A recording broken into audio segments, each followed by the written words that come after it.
Инли мен Венвудың арасынан Чанчи мен Сьюти балалар туылады.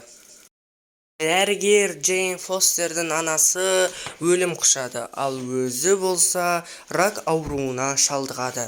Інісі қайтыс болғаннан бері отбасылық жағдайы қиындағаннан соң Марк Спектр өз еркімен әскерге кететін болды. Наташа Романов құпия ұйымнан шығып қашып кетеді және де өзіне қара жесір деген лақап ат қояды. Брюс Беннер атты доктор өз-өзіне эксперимент жасады және де эксперимент сәтсіз аяқталып, ол жасыл түсті халық есімді құбыжыққа айналатын болды. Қалқан ұйымының басшысы Ник Фьюри Клинт Бартонға қара жесірді өлтіруге тапсырыс береді. Алайда қара жесірдің ендігәрі жақсы болып кеткенін білген соң, оны өлтірмей, оны да қалқан тобына қосуды сұрайды, және де қара жесір де қалқан ұйымына қосылады. Венву Қытай мифологиясында айдаһарды ұстау үшін Тайло ауылына шабуылдағысы келеді, бірақ та оған Инли қарсы болады. Содан Венву Инлиді өлтіреді, ал олардың балалары Чанчи мен Сян-Сянпин үйден қашып кетеді. Stark Industries-тің мұрагері Тони Старк кезекті бір жұмыстарында жүрген кезде оған өздерін 10 сақина деп атайтын террористер шабуылдайды. Және де ол сол террористерден қашу үшін өзіне жаңадан костюм ойлап табады. Сөйтіп ол террористерден 10 сақинадан қашқан соң сол костюмді әрі қарай жаңарту керек деген ойға келеді. Сөйтіп ол сол костюмді жаңартып 10 сақинамен шайқасады. Сөйтсе 10 сақина оның басты жауызы емес, оның жақын серіктесі, оның орынбасары басты жауыз болып шығады. Және де ол сонымен шайқасады. Шайқаста Тони Старк жеңеді және де халық арасында темір адам деген атауға ие болады. Сөйтіп ол қалқан ұйымының басшысы Ник Фьюримен танысады.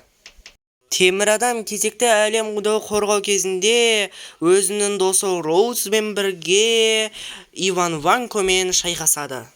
Брюс Беннер, яғни халық Мерзес есімді құбыжықпен шайқасы батыр атанады. Асгардтың жаңа патшасы Тор патша болмайын деп жатқан еді. Бірақ та оған қарсы болған інісі Локи оған жаман ой айтады. Яғни Йотунхеймге барып, халықтарды қыр деп айтады.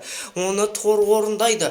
Оған әкесі ашуланғаннан соң Один Торды жер ғаламшарына лақтырып жібереді. Ал оның басты қаруы балғасын оған лайықты етпей қояды. Сөйтіп ол жер ғаламшарында жүріп, Джейн Фостер мен оның достарымен танысады. Сөйтіп ол балтаның қай жерге түскенін тауып, сол жерде барып, балтаны көтермекші болады. Бірақ та ол сиқырдың кесірінен көтере алмай қалады. Сөйтіп жүрген уақытта ол Асгардтағы достарымен кездеседі. Сөйтсе олар былай айтады: Локи дәл қазір кезде Асгардта өз билігін жүргізіп жатыр деп айтады. Және де ол халықтарды қырғысы келеді деп айтады.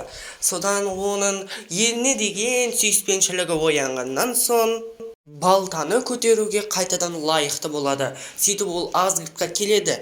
Сөйтіп Локи Тордан жеңілетінін біліп, өзін қара құрдымға тастайды.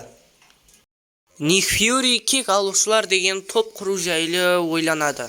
Антарктидадағы мұз астынан Стив Роджерс, яғни Капитан Американың денесін тауып алады. Және де оның жылыту арқылы оятады. Сөйтіп ол өз денесін жиған соң Ник Фьюри кек алушылар тобына қосылу жайлы ұсыныс тастайды.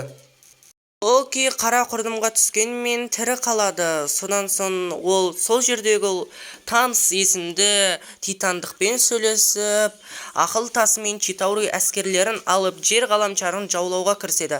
Ал оларға Ник Фьюридің құрған кек алушылар тобы қарсы шығады. Ол топта Клинт Бартон, Темір адам, Наташа Романов, Капитан Америка, Тор және де халық есімді супер батырлар болады. Олардың барлықтары құрылып кек алушылар тобын құрады. Және де Нью-Йоркта үлкен шайқас болады. Нәтижесінде Локи жеңіліс табады. Сөйтіп ең сонда кек алушылар тобы жеңіске жетеді.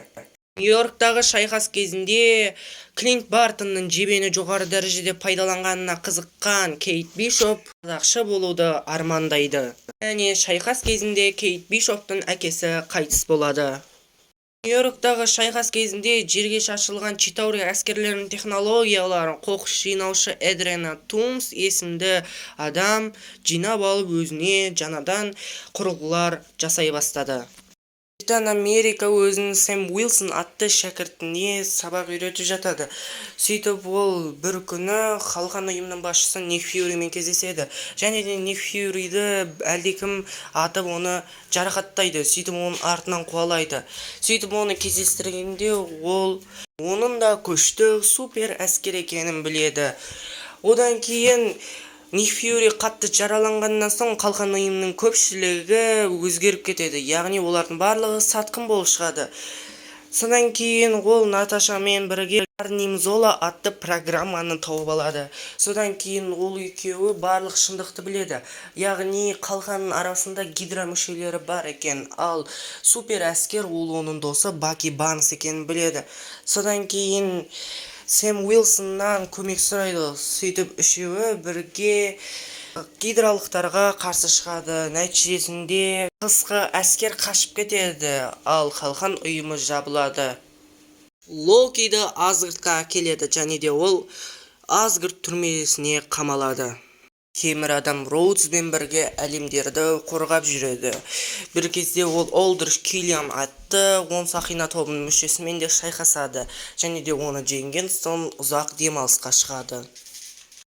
Тор Асгардты қорғау кезінде әкесі Одиннен шындық тасы туралы және де Малekith туралы естиді. Яғни Малekith дәл қазіргі кезде шындық тасын іздеп жүргенін, ал шындық тасы жер ғаламшарында екенін естиді. Сөйтіп ол жер ғаламшарына барған уақытта шындық тасы Джейн Фостердің денесіне кіріп кеткенін көреді. Сөйтіп ол оны Асгардта шығару үшін алып кетеді. Сөйтіп барған кезде қара эльфтердің патшасы Малekith Асгардқа шабуылдап жатқанын көреді. Және де шайқастың кесірінен Тордың анасы мерт болады. Содан кейін ол қатты ашуланып, інісі Локиді босатып Малekithке соғыс ашады. Соғыс Малekithтің жерінде де және жер ғаламшарында да болады. Нәтижесінде Малekith жеңіліп Тор ұтады. Ал Джейн Фостердің денесінен шындық тасы шығарылады. Ақыл тасы арқылы эксперимент жасау кезінде Ванда Максимов пен Петр Максимов сиқыршы және супер жылдамдыққа ие болды. Гамора Небулаға жан тасының қай жерде екенін айтып береді. Асгардтықтар шындық тасын коллекционерге қорғауға береді.